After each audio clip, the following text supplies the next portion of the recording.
갈라디아서 2장 20절을 보도록 하겠습니다. 갈라디아서 2장 20절 같이 읽도록 하겠습니다. 시작.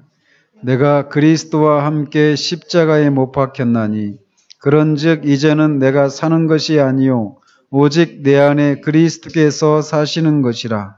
이제 내가 육체 가운데 사는 것은 나를 사랑하사 나를 위하여 자기 자신을 버리신 하나님의 아들을 믿는 믿음 안에서 사는 것이라. 아멘. 먼저 기쁜 소식을 전해드리고 시작하도록 합니다. 오늘은 지난주보다 짧을 거라는 겁니다. 지난주에 하다가 만 부분을 오늘 하도록 합니다. 그 연합으로 인해서 우리에게 일어난 일들이 무엇인가 이거를 살펴보도록 하겠습니다. 이 연합으로 인해서 우리에게 일어난 그런 결과들, 일들을 크게 두 가지로 나누어 볼 수 있습니다. 객관적인 결과들, 또 주관적인 결과들 이렇게 나눠 볼 수 있습니다. 그리고 이 객관적인 이 결과들은 언약적이라고 하는 이런 말과 연결이 되어지고 주관적인 결과, 이거는 영적인 결과라고 이렇게 말할 수도 있겠습니다. 그래서 먼저 이 연합의 결과 중 먼저 객관적이고 언약적인 면을 먼저 살펴보도록 하겠습니다. 로이 존스는 이렇게까지 얘기를 합니다. 자기는 객관적인 이런 결과, 이것만 계속해서 얘기하고 싶다라고 얘기를 합니다. 그러면서 하시는 얘기가 우리는 다분히 그러니까 주관적이다. 이 얘기는 내가 직접적으로 느끼고 경험하고 누리는 이런 것과 이렇게 관련이 돼 있잖아요. 그죠? 그래서 우리는 다분히 객관적인 것에 관심을 두기보다 주관적인 것들에 관심을 두려고 하는 그런 성향들이 있다라는 것이죠. 그래서 우리는 이 경험상의 어떤 느낌을 원하고 그런 느낌에 대한 관심 때문에 그런 것을 우리가 경험할 수 있는 그 근거들, 이런 것들에 대해서는 별로 주의를 기울이지 않는다라는 것이에요. 그 결과 우리가 어떤 것을 경험할 때 느끼는 그런 감정, 이런 어떤 느낌, 이런 것들이 사라지면 우리가 불행해지는 그런 신앙 형태를 보이게 되는데 왜 그러느냐? 이 객관적인 진리의 근거에서 우리가 이해하려고 하는 그런 노력들을 하지 않기 때문이다라고 얘기를 합니다. 뭐 우리나라 사람만이 그런 것이 아니야. 인간의 존재가 그렇다라는 것이죠. 그래서 지금 우리가 이 오후 예배 때 하는 이 교리들 이런 것들도 다분히 어떻습니까? 객관적인 것들을 지금 계속해서 얘기를 하고 있는 것입니다.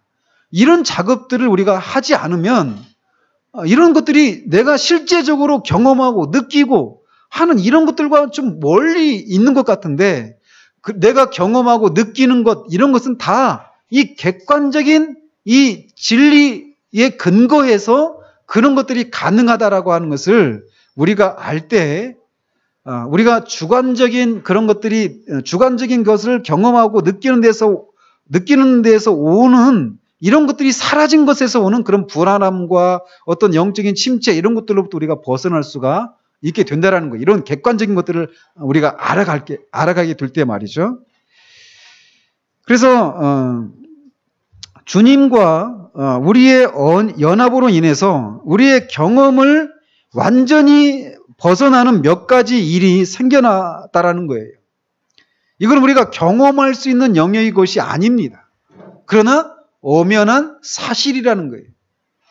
객관적인 사실이지만 엄연한 사실이고 그 일들로 인해서 우리의 지위와 상태와 신분의 어떤 변화가 생겨났다라는 것입니다. 그래서 먼저 그 내용을 살펴봅니다. 이 객관적인 것들. 그래서 이게 이제 먼저 어떤 변화들이 일어났느냐. 그리스도의 의와 우리 죄가 서로 교환이 이루어지게 되었다라는 거예요. 무엇을 통해서? 우리와 신자와 그리스도와의 연합을 통해서 우리의 죄는 그리스도께로 넘겨지고 그리스도의 의가 우리에게 넘겨진다. 이걸 이제 전가된다. 이렇게 표현하잖아요. 신학적인 용어로. 그래서 이중적 전가라고 합니다. 이중적인 전가. 그래서 루터는 이제 그 일이 언제 일어나느냐? 십자가에서 예수님이 죽으실 때 우리가 이렇게 우리는 그분에게 우리의 죄를 넘겨주고 그리스도는 대신 우리에게 의를 넘겨주시는. 그래서 십자가에서 위대한 그런 상호 교환이 일어났다라고 얘기를 하는 것이죠. 그래서 이 객관적인 이 결과를 언약적이다라고 말하는데 이거를 우리가 많이 이렇게 언약적이다라고 하는 말을 할 때는 이 로마서 5장을 염두에 두고 하는 말입니다. 이 로마서 5장을 보면 거기에서 바울은 아담과 우리가 언약적인 연합을 이루고 있다라고 말을 하고 있습니다. 그래서 아담이 한 어떤 행동들은 다 우리를 대표한 언약 안에 우리가 다 있어서 아담은 언약의 머리이고 우리도 그 언약 아래 있다라는 것입니다. 그래서 우리가 아담에게 언약적으로 결합되어 있기 때문에 법적인 의미에서 그가 행한 것은 우리에게 그대로 적용이 된다라는 것이에요. 그래서 아담이 죄를 짓고 타락한 결과 원죄에 대한 죄책과 그 죄의 오염 이것이 그에게 이루어졌는데 그것이 고스란히 우리에게도 그대로 일어나게 되었다는 것이. 그리고 우리가 태어나면서부터 원죄와 원죄책, 이 죄의 오염 상태로 우리가 태어나게 되었다는 것입니다. 그러니까 이 사실을 우리가 인정하지 않거나 모르면 그리스도와의 연합에 대해서도 우리는 그리스도를 통해서 이루어진 그 일들이 우리에게 적용이 될 수가 없다라는 거예요. 보십시오. 아담도 첫 언약의 대표로 그 행동을 그 하나님 앞에 섰습니다. 그 열매를 따먹을지 말지, 그 따먹지 않는 것을 통해서 하나님의 계명에 순종할 것인지 아닌지, 마찬가지로 두 번째 아담이시면서 마지막 아담이신 그리스도도 언약의 대표로 서서 말씀을 지키시고 그 죄값을 치르실 일들을 하셨다는 것이죠. 어떻습니까? 아담이나 두 번째 아담이신 그리스도나 우리 밖에 있는 존재들이시잖아요. 그죠? 그러니까 내가 경험한 것이 아니라 그 아담도 그렇고 그리스도도 그렇고 다 각자가 나와 상관이 없이 하셨단 말이에요. 어떤 일들을. 그런데도 그 아담에게 일어난 어떤 결과들이 또 그리스도를 통해서 일어난 어떤 결과들이 우리의 것이 될 수 있는 것은 어떤 것 때문에 그러느냐? 언약적으로 우리가 아담에게 결합되어 있었고 언약적으로 그리스도에게 결합이 되어 있기 때문에 그분들에게서 일어났었던 일들이 다 우리에게 해당이 될 수 있었다라는 것입니다. 그러니까 나는 원죄는 인정할 수 없다. 나는 한 번도 그 선악을 알게 하는 과실이 뭔지도 모르고 따먹은 적도 없다. 나는 그리고 태어나면서부터 어떻게 사람이 태어나면서부터 죄를 지었다고 할 수 있느냐. 나는 그 원죄에 대한 책임이 없다. 라고 이렇게 말한다라면. 그래서 나는 아담하고 아무 상관이 없다. 내가 죄를 짓는 것은 내가 짓는 것이지 무슨 아담 때문에 그런 것인가. 이렇게 이렇게 주장한다라면 그리스도와도 그는 상관이 없는 사람인 거예요. 아시겠죠? 그래서 이 아담에게 일어난 일들이 내가 언약적으로 그와 결합이 되어져서 다 나에게 해당이 된다라고 하는 것을 인정할 때 그리스도를 통해서 이루어진 그 일들이 우리의 것이 될 수 있다는 것이. 이게 하나는 해당이 되고 하나는 해당이 되지 않고 이것은 아니라는 것입니다. 아시겠죠? 그래서 우리 그리스도인들이 주 예수 그리스도와 완전히 똑같은 관계를 맺고 있어요. 아담과 우리가 맺고 있는 그 관계처럼 우리 그리스도인들이 예수 그리스도와 똑같은 관계를 맺고 있다는 것입니다. 즉 언약적으로 아담과 관계를 맺고 있는 것처럼 그리스도와도 언약적으로 관계를 맺고 있다는 거예요. 그래서 우리가 그리스도와 함께 십자가에 못 박혔다라고 말을 할 수가 있는 거예요. 언약적으로 그리스도와 관계를 맺고 있기 때문에. 그리스도가 십자가에 못 박혔을 때 우리도 그와 함께 못 박혔다라고 말할 수 있다는 거예요. 실제로 우리가 못 박혔습니까? 그런 일은 없었습니다. 그런데 그리스도와 우리가 언약적으로 연결이 되어져서 그리스도에게 일어난 일이 우리에게도 일어나게 되었다라는 것입니다. 그래서 로마서 6장 6절 한번 보십시오. 로마서 6장 6절을 우리가 주관적으로 또 경험적으로 말을 해서는 안 된다라는 거예요.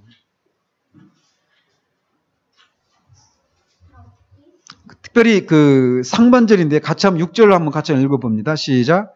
우리가 알거니와 우리의 옛사람이 예수와 함께 십자가에 못 박힌 것은 죄의 몸이 다시 죽어 다시는 우리가 죄에게 종노릇하지 아니하려 함이니. 자, 여기서 우리가 알거니와 우리의 옛사람이 예수와 함께 십자가에 못 박힌 것은 이렇게 말을 하고 있습니다. 예수님과 함께 우리가 십자가에 실제로 못 박혔습니까? 그리고 이것을 실제로 우리가 경험할 수 있는 것입니까? 우리가 흔히 있잖아요. 이런 것을 막 주장하기도 합니다. 뭐냐? 이 예수님과 함께 십자가에 못 박혔다. 이거를 어떤 환상이나 어떤 이상을 통해서 내가 경험할 수 있는 이런 것으로 우리가 생각하기 쉬운데, 내가 그래서 이 어떤 그런 체험을 하고 나서 내가 진짜 죽었다라는 것을 알게 되었다라고 말하는데, 그런 것이 아니라는 겁니다. 이 6장 6절은 내가 주관적으로 경험적인 그런 측면에서 이것을 해석해서는 안 된다라는 거예요.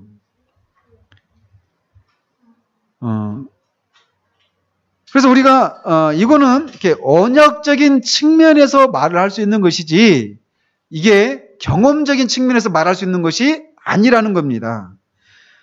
또 8절에 보면 우리는 그리스도와 함께 죽었다라고 말을 하고 있습니다. 8절에서도 그리스도와 함께 죽었습니다. 우리가. 이것도 경험적인 측면이 아니라는 거예요. 언약적이라는 것이죠. 그리스도가 죽었잖아요. 십자가에서. 우리도 그때 죽었다라는 것입니다. 언약적으로 연결이 되어져서 말이죠. 또 4절에서도 우리가 그의 죽으심과 합하여 세례를 받음으로 그와 함께 장사되었나니, 언제 우리가 죽고 언제 장사되었습니까? 실제로 우리가 경험적인 측면에서 이런 일이 일어난 것이 아니지만 그렇게 되었다라고 얘기하고 있는 거예요. 어떻게? 그리스도와 연합을 통해서 언약적인 그런 관계 때문에 그리스도에게 일어난 일이 우리에게 일어났다라고 얘기할 수 있다는 것이죠. 그래서 11절에서 이렇게 말을 하는 겁니다. 이와 같이 너희도 너희 자신을 그리스도 예수 안에서 하나님께 대하여는 살아있는 자로 여길지어다라고 얘기하고 있는 거예요. 이거는 경험할지어다 이런 영역이 아니라 여기는 겁니다. 언약적으로 그리스도와 함께 연결이 돼서 우리가 그렇게 되어졌다라고 여기는 것입니다. 간주하는 것이에요. 언제 한번 그 오후 예배 때 한 말씀 드렸잖아요. 여김에 대해서. 그래서 이런 모든 일들은 모든 그리스도인, 즉 그리스도 안에 있는 모두에게 해당되는 일이에요. 즉 그리스도에게 일어난, 그리스도가 십자가에 죽었죠? 장사되었죠? 다시 살아났죠? 승천하셨죠? 하나님 보좌 옆에 앉아 계시죠? 이런 모든 것들이 모든 그리스도인에게 일어난 일입니다. 일어날 일이 아니라 일어난 일이에요. 이 시점도 중요합니다. 근데 말씀드린 것처럼 이것은 경험적인 측면을 말하는 것이 아니라 언약적인 측면을 얘기하는 거예요. 이 언약적인 관계로 인해서 나는 내가 그리스도와 함께 십자가에 못 박혔다라고 믿어야 한다라는 거예요. 그러니까 우리 옛사람이 죽었잖아요. 그러니까 옛사람을 부인하는 겁니다. 아시겠죠? 그 옛사람이 죽었다라고 하는 것을 경험하기 전까지는 내가 옛사람을 부인할 수 없다. 이거 아니라는 거예요. 그리고 아담이 죄를 범했을 때 나 역시 죄를 범한 것과 똑같은 방법으로 그리스도가 십자가에 못 박혔을 때 나도 십자가에 못 박혔습니다. 나는 그리스도와 함께 죽었고 그와 함께 장사되었고 그와 함께 살아났습니다. 그리고 에베소서 2장 6절에서 말하는 것처럼 또 함께 일으키사 그리스도 예수 안에서 함께 하늘에 앉히시니, 우리 주님이 하나님 보좌 우편에 앉아 계시잖아요. 지금 우리도 장차 앉을 것이다 이렇게 말하지 않고 앉혀 있다라고 말하고 있어요. 그러니까 이것은 이 언약적인 측면에서 얘기를 하고 있는 것입니다. 바울은 지금 우리에게 앞으로 일어날 일을 말하고 있는 것이 아닙니다. 비록 지금 우리가 여전히 이 땅 위에 있지만 언약적으로 볼 때 우리 그리스도는 현재 그리스도 안에서 그와 함께 하늘에 앉아 있다라고 말을 하고 있는 것이라는 거예요. 그뿐만이 아니라 골로새서 2장 10절에서 너희가 그 안에서 충만하여졌으니 그는 모든 통치자와 권세의 머리시라. 하늘에 앉아 있고 그리스도 안에서 충만해졌다라고 말하고 있습니다.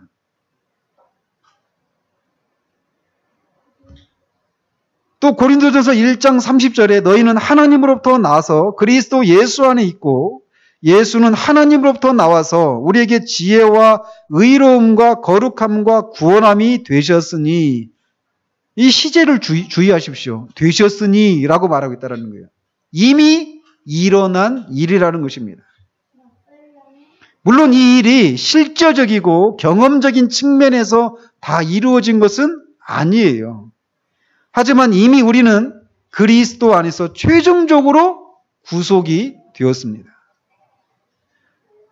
그것이 바로 로마서 8장에서 바울이 미리 아신 자들을 부르시고 또 부르신 자들을 의롭다 하시고 의롭다 하신 자들을 어떻게 하신다고 그래요? 영화롭게 하신다 이렇게 말을 하잖아요. 그러니까 칭의에서 바로 성화로 가지 않고 곧장 영화로 갑니다. 이 최종적인 구원의 최종적인 단계가 영화잖아요. 근데 그 최종적인 단계로 곧장 가는 거예요. 왜? 이런 이유 때문에 그렇다는 거예요. 언약적인 관계로 인해서 그리스도에게 일어난 일이 우리에게 이미 이루어졌기 때문에 그렇게 칭의에서 곧장 영화로 뛰어오르고 있다는 것이죠. 그리고 또 다른 측면에서는 그 일은 반드시 이루어지게 될 일이기 때문이다라고도 해석할 수 있죠. 그러나 이 언약적인 이 그리스도와 연합의 측면에서만 본다면 이미 우리가 그리스도 안에서 그런 일이 일어났기 때문에 그렇게 표현을 하고 있는 것입니다.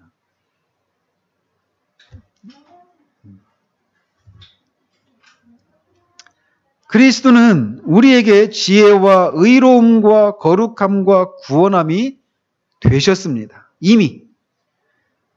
이 가르침은 우리에게 우리의 죄가 그리스도에게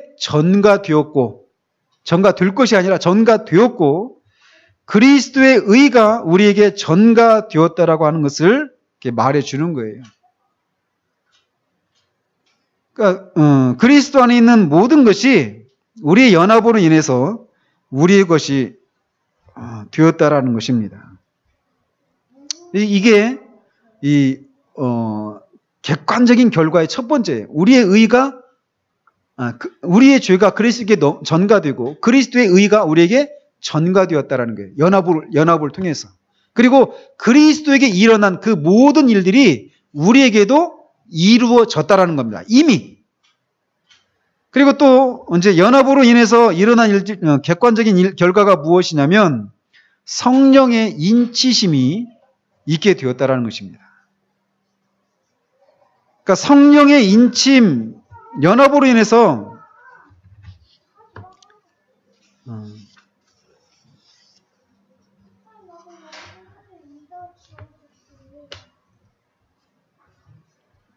이 어떤 의미에서 연합은 인치심을 통해서 발생하지만 이 연합과 인치심 이 둘은 분리되어 있는 것입니다. 우리는 그리스도에게 결합되었기 때문에 성령으로 인치심을 받습니다. 성령으로 인치심을 받는다. 이게 무슨 말이냐?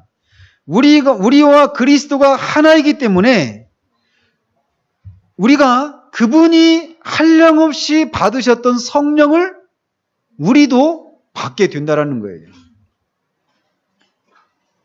그분이 우리의 머리이시고 우리는 그의 몸의 지체들이잖아요.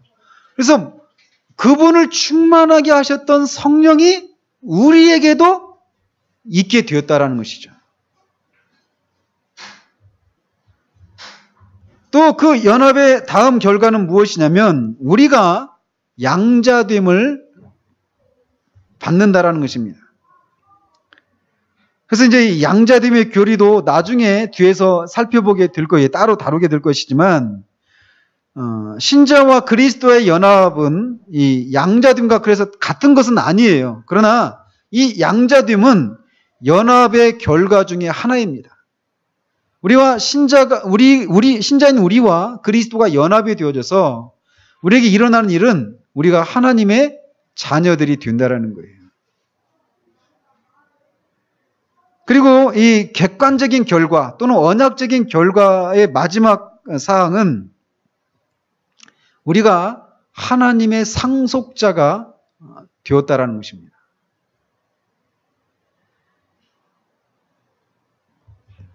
우리는 그리스도는 하나님의 상속자잖아요. 하나님의 후사다 이렇게 말을 하잖아요. 후사가 상속자라는 말인데 그리스도가 상속자이기 때문에 우리는 그리스도와 함께 하나님의 공동 상속자가 되었다라는 것입니다. 그래서 우리는 하나님이 자기를 사랑하는 자들을 위해서 예비하신 그 하늘에 속한 모든 그 복을 우리가 공동으로 상속받을 수 있는 그런 상속자가 되었다라는 것이에요. 이런 내용들이 우리와 예수 그리스도와의 연합으로 인해서 언약적이고 객관적으로 일어난 결과들입니다. 다시 말씀드립니다. 우리의 죄가 그리스도에게로 전가되고 그리스도의 의가 우리에게 전가돼요. 연합으로 인해서 말이죠. 그리고 그 그리스도에게 일어난 일들, 십자가에 죽으시고 장사되시고 다시 살아나시고 하늘에 앉히시고 하는 이런 일들이 우리에게 다 일어났다는 것입니다. 언약적인 결과로 말이죠. 또 우리가 이 양자가 되어지고 또 성령의 인치심을 받게 된다라는 거예요. 그래서 그리스도를 충만하게 하셨던 그 성령을 우리도 받게 된다라는 것이죠. 또 마지막으로 하나님의 상속자들이 된다. 자, 이런 것들은 우리가 지금 경험적으로 알 수 있는 그런 영역의 것들이 아닙니다. 이런 것들은. 그런데 이제 객관적인 것이 아니라 이제 연합의 결과로 생겨난 주관적인 결과들, 이거는 이제 크게 두 가지로 이렇게 말할 수 있는데, 첫 번째 거로는 우리가 하나님과 교제를 나눌 수 있게 되었다라는 것입니다. 연합의 결과, 우리가 그리스도를 통해서 하나님과 교제를 나눌 수 있게 되었다라는 것이에요. 교제에 대해서는 요한복음 17장과 우리가 계속 살펴왔던 요한 1서에서 자세하게 나오게 되는데, 요한복음 1장 16절에 보면 우리가 다 그의 충만한 데서 받으니 은혜 위에 은혜로라 라고 말을 합니다. 그러니까 이 그리스도께서 어때요? 이미 충만하신 분이시잖아요. 그 충만하신 분과 우리가 연합이 되어져 있어서 그분으로부터 그 충만한 데서 그분이 이루어 놓은 것들을 우리가 계속 받는데 그것이 계속 우리 안에서 계속 끊임없이 우리가 이렇게 받게 되는 그런 것들이라는 것이죠. 또 고린도후서 3장 18절에 보면 우리가 같은 형상으로 변화하여 영광에서 영광에 이르게 된다라고 그렇게 말을 하고 있습니다. 이 말이 아까 인용해드린 그 요한복음 1장 16절 우리가 다 그의 충만한 데서 받으니 은혜 위에 은혜로라 이 말씀이나 우리가 다 우리가 같은 형상으로 변화하여 영광에서 영광에 이른다라고 하는 이 의미나 같은 의미라는 거예요. 즉, 우리가 그리스도와의 연합을 통해서 그분과 교제를 나누고 궁극적으로는 그분과 같이 되어진다라는 것이죠. 궁극적으로 말이죠. 이게 그리고 결국 이것이 구원의 궁극적인 목적이죠. 그죠? 하나님이 창조하신 목적은 그의 아들이 맏아들이 되게 하려 하십니다라고 말씀드렸잖아요. 우리가 오후 예배 때 한번 살폈죠? 그래서 맏아들이 되기 위해서는 여러 아들을 가져야만 된단 말이에요. 그래서 우리가 그리스도를 믿어서 우리가 그리스도와 연합이 되어져서 여러 아들들이 된 것이죠. 그래서 그렇게 그리스도와 같이 우리가 되어지는 것, 이것이 하나님이 우리를 구원하신 목적인데, 그것이 그리스도와의 교제를 통해서 가능해지게 된다라는 것입니다. 그래서 그리스도와 결합하여 수건을 벗은 얼굴로 그를 바라보게 될 때, 즉 이제 마지막 때 우리가 주님을 얼굴과 얼굴을 맞대고 보게 될 때를 말하는 거죠. 그때 우리는 그리스도의 형상으로 우리가 변하게 된다라는 거예요. 이 말이 우리가 신적인 존재가 된다, 신이 된다 이런 말이 아니지만 주님이 이 세상에 살고 계셨을 때의 모습처럼 그렇게 우리가 변화된다라는 것입니다. 이거는 우리가 실제적으로 경험할 수 있는 그런 영역에 해당되는 것들이에요. 주관적인 이 결과들은. 그리고 또 마지막으로 이 주관적인 연합의 결과가 무엇이냐면 우리가 주님의 고난과 죽으심에 동참하게 되었다라는 것입니다. 빌립보서 3장 10절에 내가 그리스도와 그 부활의 권능과 그 고난의 참여함을 알고자 하여 그의 죽으심을 본받아, 이렇게 말을 하고 있어요.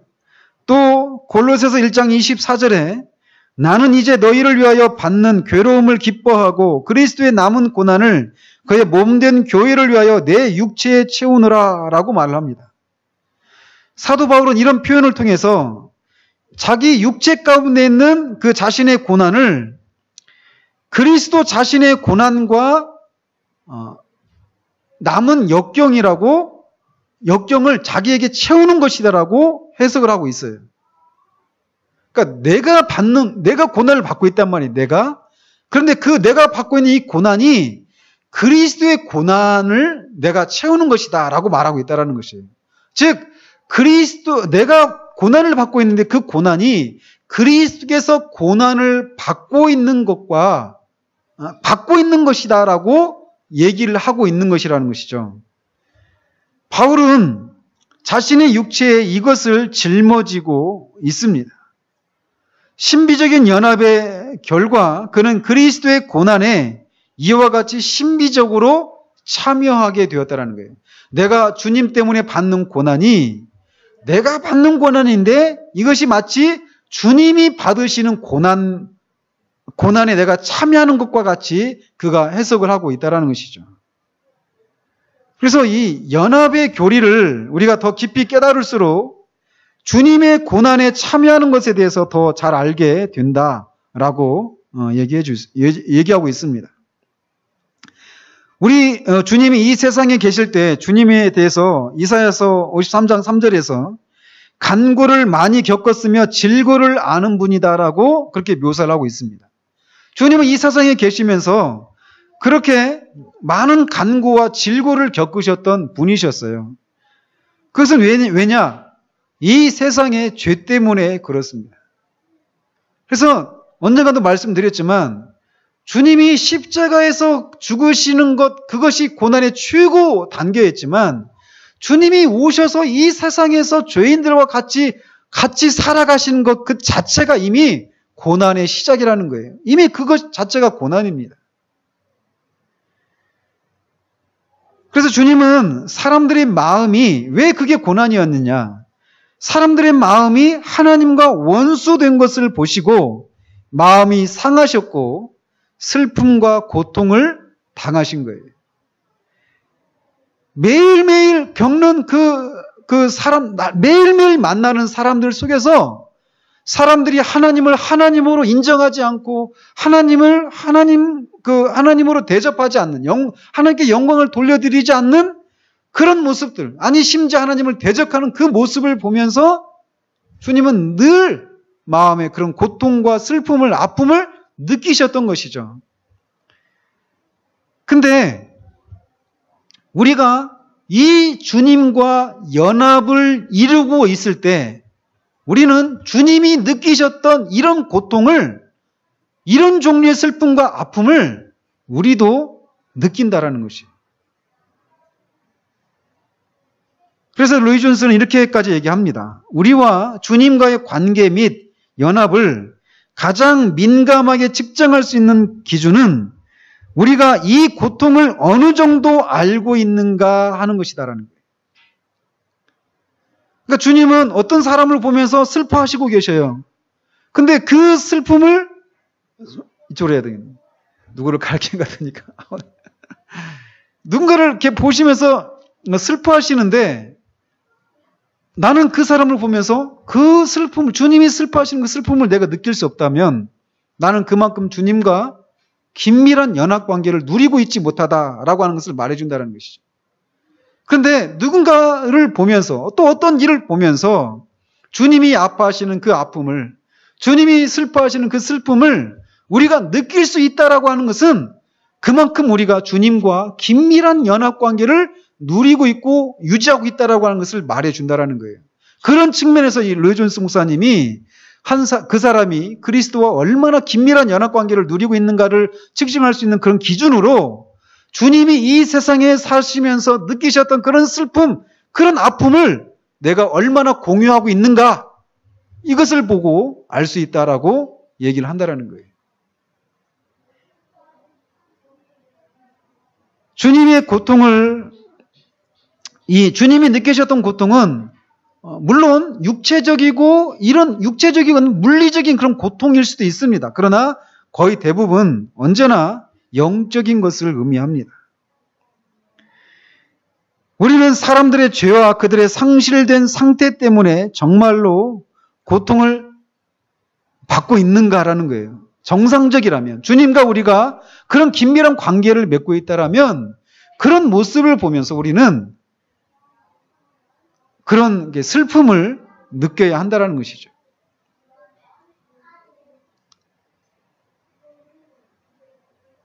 우리와 주님과의 연합 때문에 우리는 주님처럼 영혼의 탄식이 무엇인지 어느 정도 알 수 있습니다.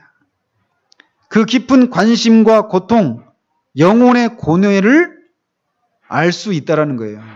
그러니까 누군가를 이렇게 보면서, 그러니까 누군가를 놓고 이렇게 기도할 때, 또는 교회의 어떤 이게 모습을 이렇게 되어져가는 그런 모습들을 보면서, 또는 세상에서 일어나는 어떤 사건들이나 그런 많은 그런 교회의 그런 상태들을 보면서 아무런 문제를 느끼지 못하는, 대부분은 그렇게 느끼지 못하는데 그런 속에서 그 영혼 속에서 막 그 울부짖는 그런 어떤 그런 슬픔들, 또 그들이 주님을 향해서 막 뿜어내는 그런 적대들, 주님을 주님으로 인정하지 않는 그런 것들, 영적인 것들의 그 가치를 알아보지 못하고 그런 것들을 내팽개쳐버리는, 아무것도 아닌 것처럼 취급해버리는 그런 모습을 보면서 아파하시는 그 주님의 아픔을 우리가 그분과 연합을 통해서 그런 것들을 공유할 수 있다는 거예요.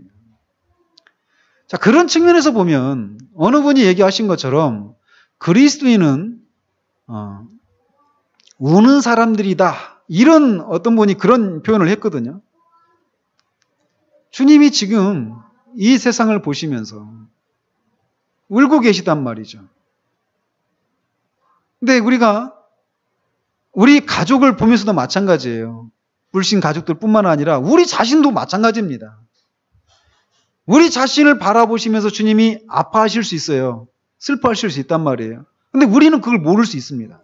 그러나 우리가 주님과 그런 긴밀한 연합관계를 현재적으로 누리고 있다라면 우리를 바라보시는 주님의 마음을 우리가 느낄 수 있을 거예요.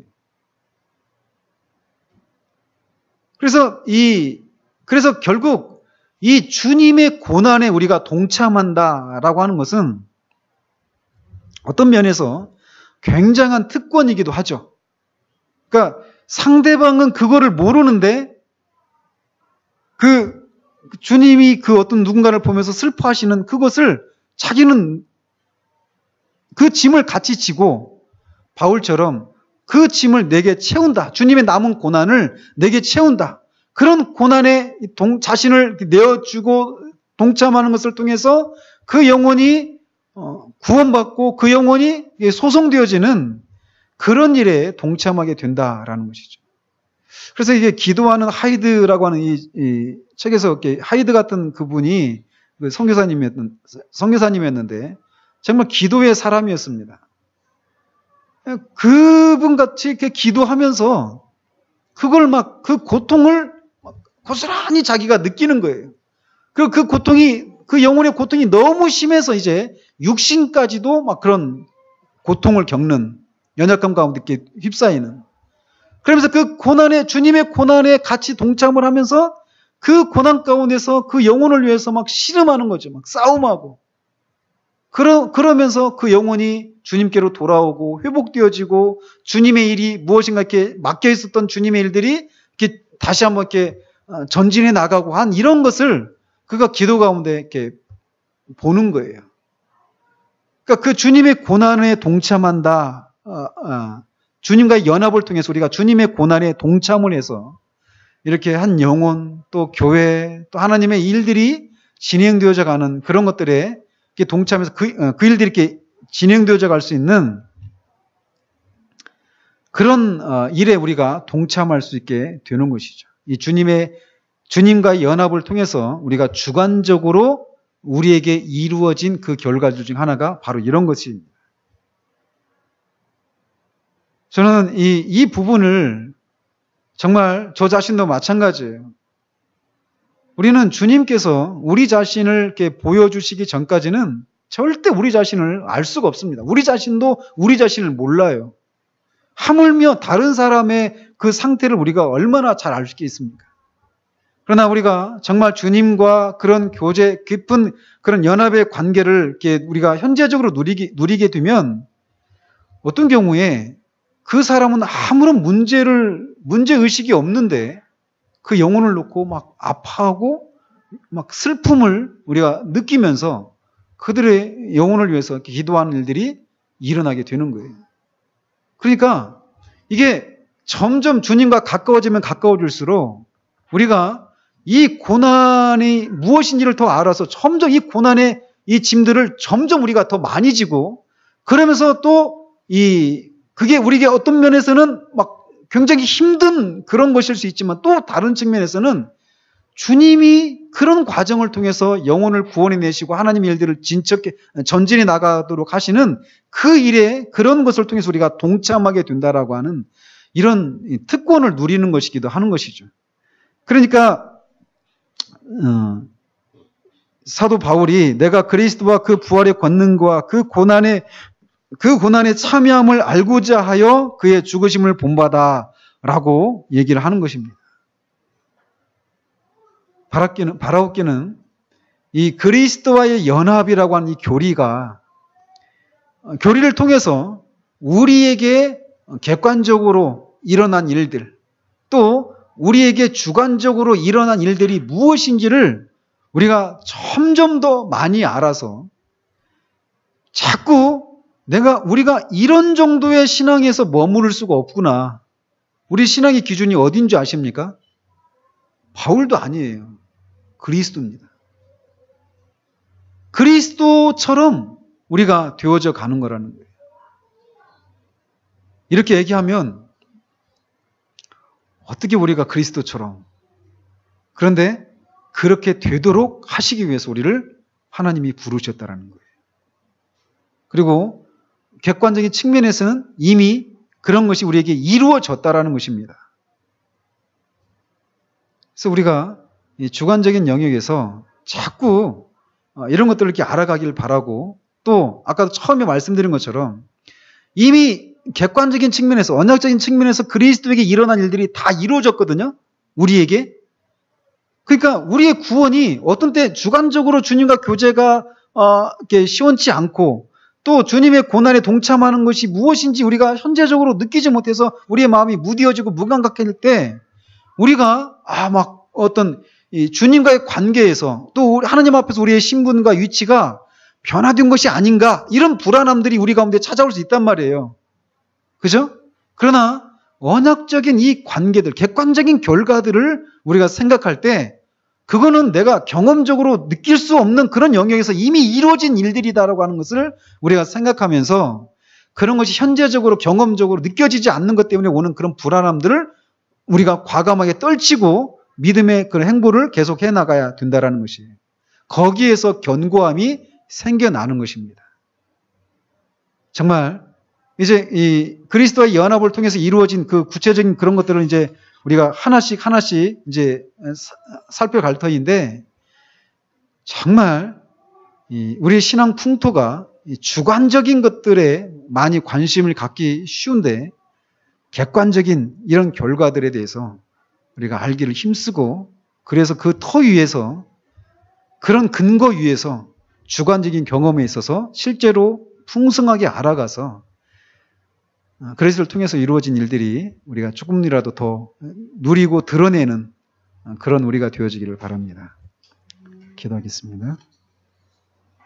하나님 아버지, 우리가 아담과 언약적으로 결합이 되어져서 아담에게 이루어진 일들이 우리에게도 고스란히 이루어진 것처럼 그리스도와 우리가 언약적으로 결합이 되어져서 그리스도에게 일어난 일이 우리에게도 다 일어났다라고 하는 것을 우리가 늘 기억하며 살아갈 수 있도록 주님 도우시옵소서.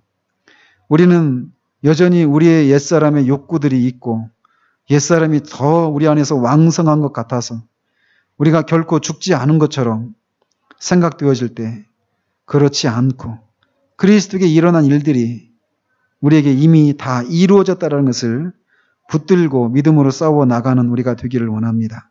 이미 우리는 그리스도와 함께 십자가에 죽었고 또 무덤에 장사되었고 다시 살아났고 하늘에 올라갔으며 그리스도의 그 충만함과 같이 우리도 충만해졌다라고 하는 사실들을 늘 붙들고 살아가는 우리가 되어지기를 원합니다.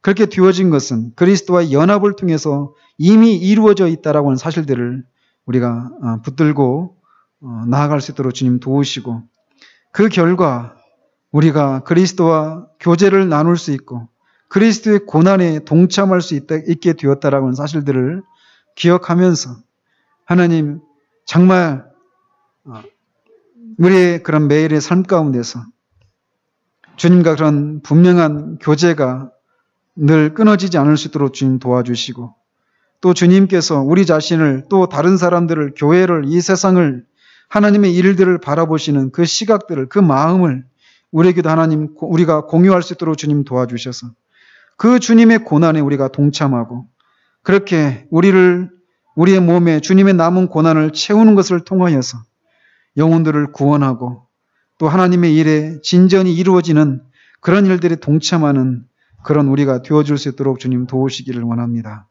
예수 그리스도 이름으로 기도합니다. 아멘.